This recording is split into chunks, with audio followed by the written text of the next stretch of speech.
everybody, my name is Reema. I'm here today to talk a little bit about animal cruelty and its relation to Jainism. And first, to talk about animal cruelty, I want to talk a little bit about the principles of Ahimsa. So the principle of Ahimsa in Jainism is the principle of non-violence, Ahimsa.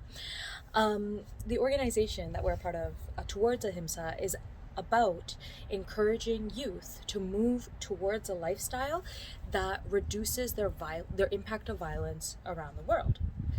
Part of the reason that we talk about the impact of our actions on the globe and our actions on a broader scale is because of the fact that we want to speak to the Jain principles of Ahimsa and how Ahimsa is actually measured in Jainism. So the way that our impact of violence is measured in Jainism is it's measured, from my understanding, it's measured through three different metrics. I'm sure there are more, but for the purposes of this video, I'm going to give you these three. So the first one is, did you think it? Did you say it? Or did you do it? Now, the first piece is, if you think about violence, that has the lowest impact in Jainism. And did you say it increases the impact because now you're verbalizing the violence. And then, did you do it is the most violent of the three types of actions. So, for example, if you think, well, I really want to punch that person, and then you say, I'm really going to punch that person, or, hey, I'm going to punch you, or you go and do the action. What ends up happening is, in Jainism, your karma, like the amount of karma that binds to you and binds to your soul with regards to the violent action in which you are engaging, increases based on how much pain is inflicted upon the other person and how much intensity you are how much intensity, what the intensity is of the violence in which you are engaging. So I'll explain what I mean by that. So that's the first lens: thought, word, deed. The second lens looks at intention. And so, was it intentional or was it unintentional? So, for example, if I throw a ball and it hit someone on the shoulder, for example, did I do that on purpose or did I do that by accident? Because if I throw a ball and it bounces off a wall and then it hits, auntie in the shoulder, it's very different from if I take the ball and throw it at auntie directly. So the idea being that you want to reduce the amount of intentional violence in which you engage. Part of that, is about really considering what it is you're doing and why you're doing it. In Jainism, there is this idea of consciousness, and really thinking through what it is you are doing and why you are doing it. And it is extremely important for us to know that, because that plays into this idea of intention and lack of intention. I'll come back to that later. Finally, there's the idea of, are you doing it yourself? Are you encouraging someone else to do it? Or are you witnessing someone else do it, like engaging in the violent action? So, for example, if you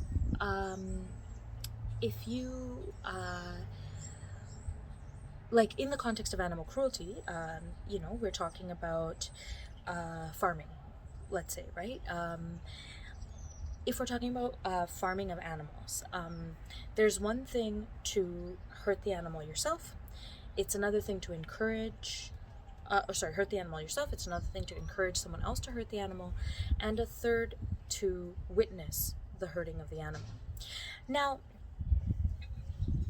in and of itself, that seems pretty straightforward, right? So like you see whether or not somebody is doing a thing, hurting an animal or not hurting an animal, or encouragement sounds like it could be like, yeah, let's do the thing, but it also can be encouraging based on your rate of consumption.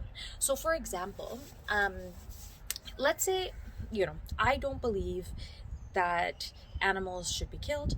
I don't believe, like, for human consumption or human use. And then I don't want to witness animals being killed for human consumption or human use. But if I buy, for example, leather, then I am still encouraging the killing of animals for human consumption and human use. Because what I'm actually doing is I am creating a demand that people need to supply. Part of the reason that we talk about the global impact of our actions in Jainism, and especially, at camp, part of the reason that we talk about consumption and environmentalism and all of these pieces is because Jainism in many ways is a religion that is very philosophical, but also the philosophies of Jainism can be applied to the modern world despite the fact that they are 4,000 years old, which means that despite the fact that we are living in the current present, we can actually apply the principles of Jainism in considering what we are doing and what we are consuming and in what actions we are engaging day to day. Now, sometimes it's very challenging to engage with some of these ideas because of the fact that they're very big ideas. So, it can sometimes feel very black and white, right? I did X violence, therefore I am bad, and that is the end of that. I wore leather shoes once, and that is bad, and therefore that's the end of that. However, there's value in considering that it is not simply about doing or not doing, but there's a gray there. In Jainism, we also talk about the impact of reduction of your consumption, right? Reduction of your himsa. So, for example, the impact of drinking milk is one of those things. So, perhaps a person feels as though they cannot become fully vegetarian or fully vegan right away or something. Even if you reduce some of your milk intake, you still reduce the overall demand that is created in society and in the community. So, for example, if you stop eating cheese, but you still, drink your morning glass of milk, that is still a reduction of your overall impact on the world. Now, what can we do about this? The thing is that in Jainism, there are a lot of ideas about what is animal cruelty based on a 4,000-year-old social norm and society. But what we can do in our day-to-day is think about what we are doing and how it impacts animals and how it impacts other humans. So, for example, you may not directly go hunting, but if you participate in the consumption of certain industries, you may be impacting deforestation, which then can lead to destruction of animal habitat, which then can lead to extinction of certain species, or harm to certain species. So there's value in also considering the idea that we are, as people, impacting the world based solely on what we do and what we do not do as human beings. The reason that this matters is because of the fact that we as people sometimes think that we're alone and that we're not doing enough in the world, or that our impact cannot be enough. But the idea is that in Jainism, the principle of Ahimsa is simply to live in the best way that you can live and, help others live in the best way that they can live, if that is something you would like to do. But more than anything else, we are looking at We are looking at looking inwards towards ourselves and looking at what we can do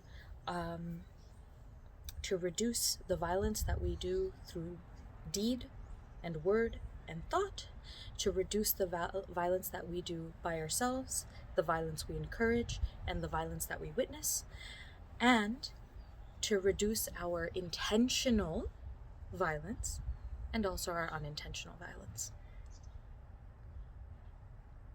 I hope that's kind of, I know that's kind of a little bit philosophical. I would love to hear your thoughts on the sort of ways in which you might be reducing your, the impact of your sort of ecological footprint, or your Ahimsa footprint, I guess. And we would love to see that through the Show Us Your Jane Life challenge over the weekend. We'll talk a little bit about that in another video. And at the bottom of this video, or somewhere in this video, we're going to be linking to a 3D tour of a farm sanctuary, which is kind of going to be like our field trip for this virtual camp. Thank you so much for listening, and I hope you have a lovely day and are enjoying the videos that we've put out so far, and will enjoy what's to come. Bye-bye.